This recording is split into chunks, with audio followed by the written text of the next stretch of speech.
Hello everyone, welcome to week 8. In this brief video we're going to be looking at group leadership, and we're also going to be looking at what leadership is, different types of leadership, and also be looking at power in groups. Leadership can be seen as a process of guiding the development of group and its members, and the goal can be twofold: to help the group and the members achieve their goals, and also to meet the socio-emotional needs of the members. That quote is on slide 3 on the PowerPoint that you can follow, that is in the learning materials on LearnLine. So the role of the leader is something that we're going to be speaking about throughout this seminar, and whether the group is a treatment group or whether the group is a task group, there's usually a focus, a goal, something that the group has come together for, that brings people together. Either way, the group leader has a commitment to meet the needs of the members. And it can also apply to a task group, such as a meeting, where the group leader has a responsibility to conduct the meeting in a way that people are heard and they're informed and they have opportunities to participate. There's different approaches to leadership, and they don't always focus solely on the role of the group worker. Leadership within the group can emerge when individuals are empowered to guide the group, and they can set tasks, and they also can define roles. We're going to be looking more closely today at the role of the group leader. Zastrow explores 4 approaches to leadership: the trait approach, the position approach, the leadership style approach, and the distributed functions approach. On slide 5 you'll see a Central Australian image where some people are walking across a very orange desert that has water on it. One of the things about being a leader and being a group leader is sometimes leading people into unfamiliar places and places where people didn't know they were going to go. I want you to use this slide as a prompt to think about what you already know about leadership, and particularly what you think makes a good group leader. And perhaps you can write those things down and come back and look at them later on.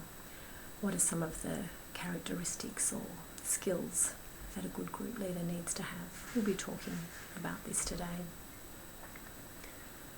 The trait approach. This is usually when leaders are seen to have inherited personal characteristics which distinguishes them from followers. Often they're the person who is the most qualified or experienced member of the group. They can be the most extroverted and outgoing and quite dominant. And these individuals can display elements sometimes that is seen as a masculine culture. What we mean by extroverted is that often they are confident to speak up and to speak out, to voice their opinion. They may or may not be well informed, but they are confident to do that. We're going to have a look at charisma and Machiavellianism. And charisma trait is often when a leader offers people a hope of and promise of delivery from distress. They have the answers, they have the ideas, they can see people's concerns, and they know the way forward. They're often a very good orator, very good speaker, very good up front. Machiavellian trait is usually where someone has little involvement emotionally, and they're aware of the needs of their followers, and they can use that to manipulate others and to manipulate individuals, and they're not too concerned about the process, or they're not too concerned about what happens on the way. One example that I gave of this is the current president of the Philippines could be seen as a Machiavellian leader, where he's able to instigate laws that are quite abusive and quite violent, because he knows that people want the drug problem in the Philippines to go away. However, the method which he's addressing that is condoning violence, but he's not really concerned about the voices that are opposing him or other points of view. The position approach. The position approach is usually when someone's in a role of leadership because of their role as a board member, a president, a police officer, a manager, a CEO, people for whom we give often the title of leadership or expect them to behave in the way of a leader because of their position, can also be ascribed through their position in terms of their seniority, how long they've been in the workplace, their status, their professional background. This can be useful in terms of group leaders. Group leaders are often invited to or asked to run a group because they have a particular expertise or knowledge in a particular area. Leadership style approach, we're just having a look here at authoritarian leaders, and they can set goals, policies, they can dictate activities, develop plans, and they are a purveyor of reward and punishment. Usually authoritarian leaders can make decisions very decisively and effectively. Things can be done quickly. I think you can imagine quite easily how that would impact on a group experience for people where the leader exerts their role as an authoritarian. They would definitely be running the show, running the group, leading the meeting in a way that they had control and perhaps didn't invite feedback from others, and it might be very quick. However, the sense of ownership and participation by people in the group is likely to be very low. Democratic leaders seek to include all members and share decision-making power rather than taking the lead. And democratic leadership, it can be slower, it can take longer to make decisions, that there's a higher commitment of consulting with people in the group. However, there's increased cohesion. Laissez-faire leadership is when the leader, excuse me, and the members function autonomously. So the participation of the leader is very much as a group member, and they may introduce the topic, introduce the issue, introduce the task, and sit down with the rest of the group and become a group member. So this style of leadership is effective when all the members of the group are committed to the outcome, are committed to the purpose of the group, and they have the knowledge and the resources to function effectively.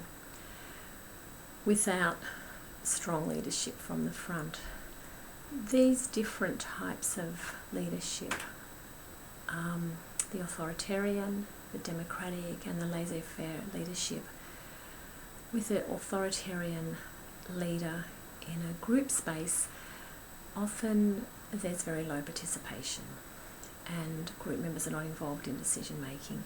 When we get to democratic leadership, there's greater involvement of group members. When we get to laissez-faire leadership, there's a high involvement of all the group members. The distributed functions approach looks at every group member as though they will be a leader at some point.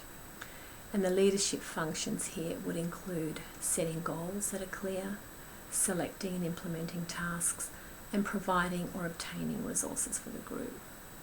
It's a way of resourcing the group so that the group are again empowered and able to make decisions.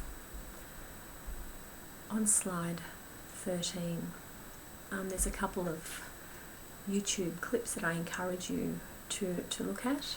The first clip, you will see the presenters talking about different skills that group leaders can use, and I encourage you to perhaps jot down some points, make some notes on different things they talk about: the use of hands, the use of eyes, and the use of voice as a group leader, and how important these are as tools.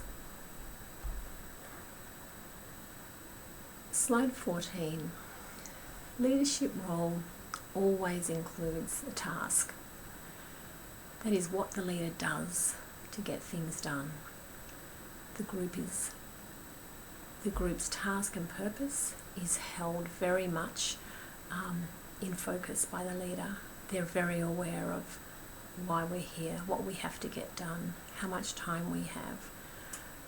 The purpose of the group is central. The maintenance refers to the process, or what the leader does to encourage people to participate. So the way in which people are going to be part of the process, the way in which people are going to learn new skills. We've talked about some of these throughout this unit. So group discussion, using role play, using opportunities for people to write things down, using different tools as discussion starters. These are some of the process tools that a leader will use.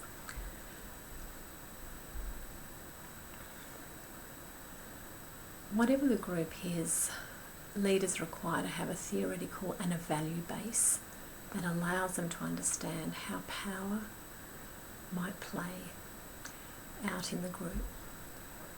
Leaders need to be very aware of what is informing their approach and how they're actually implementing that theory and value base in their group work. This is important to be aware of, whether it's a treatment group or whether it's a task group.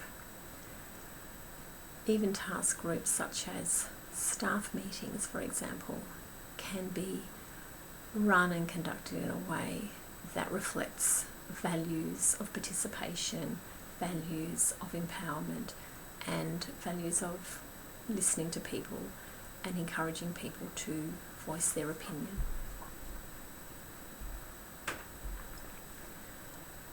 Looking at slide 16 and powering groups, there are structural determinants that need to be acknowledged.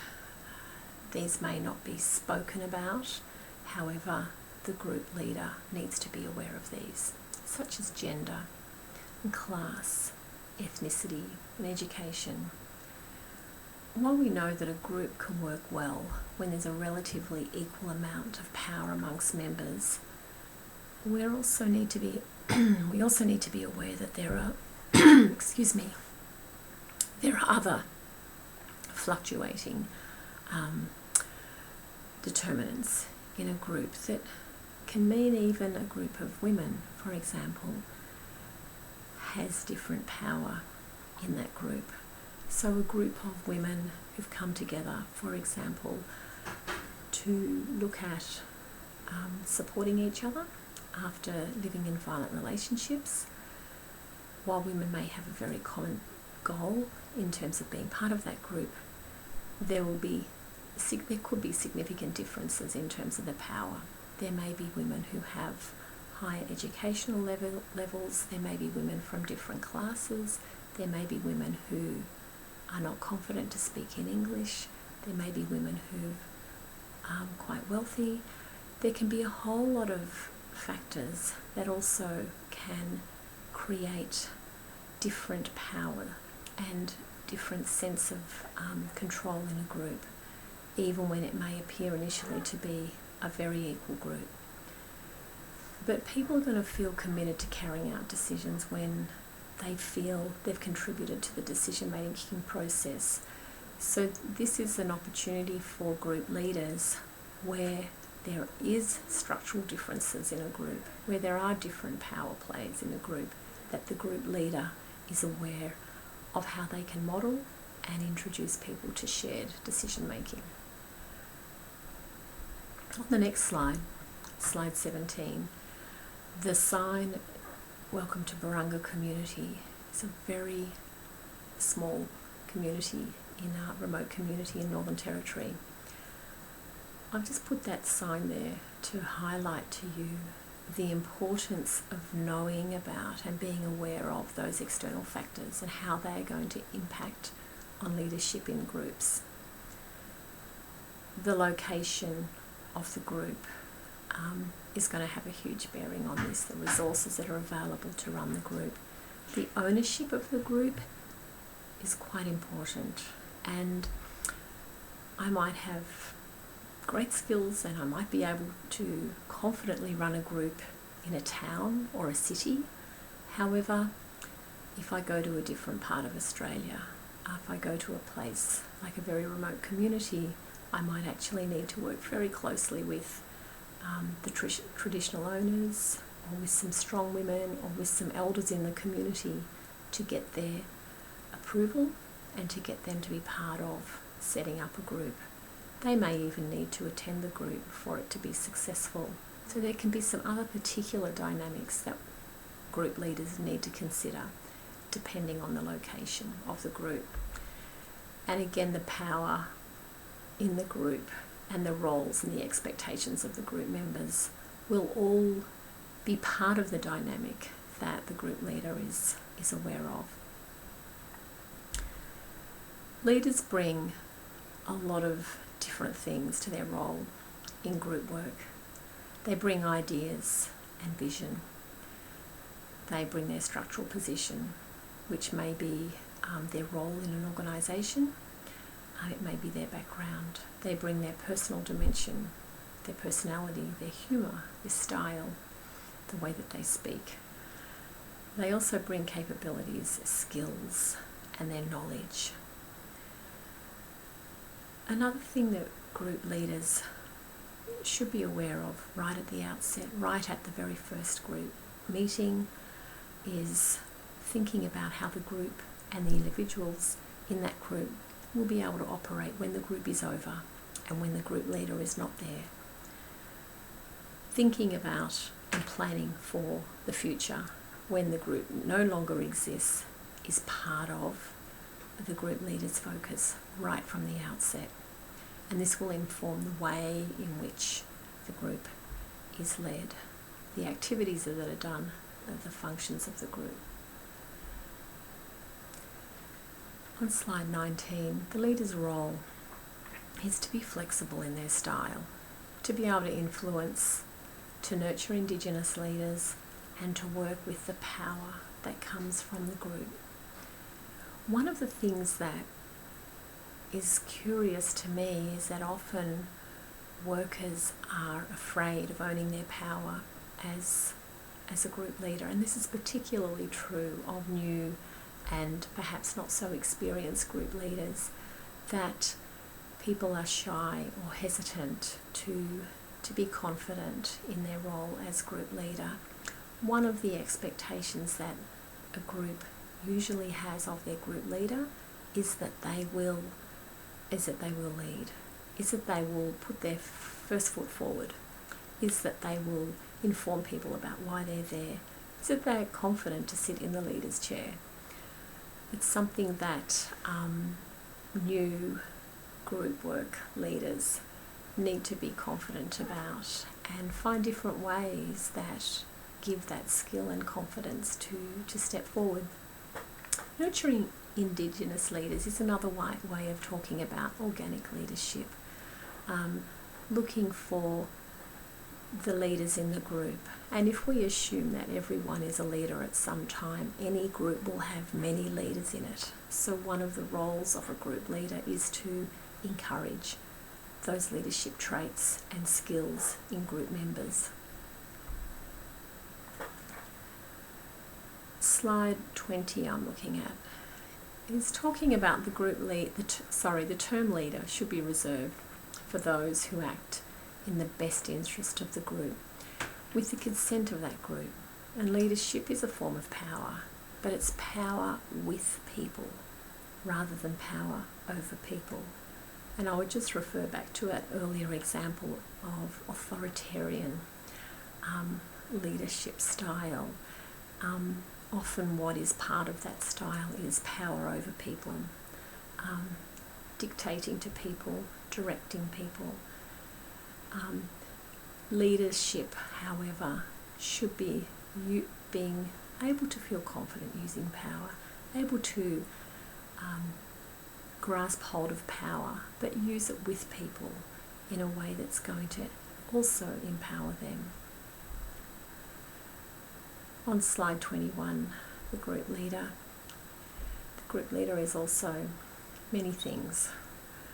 A teacher, an organiser, a resource provider, an enabler, a motivator, and I think you would probably come up with many more different elements of a group leader's role. The group leader is moving constantly between these different roles and is able to be flexible according to the group needs. While we've talked generally in this short video about these different traits of leadership, they apply to both treatment groups and also to task groups, and the opportunity for group leaders to facilitate and to run an effective meeting also can incorporate many of the same skills. Next week we're going to be looking at cohesion and goal achievement. Goodbye.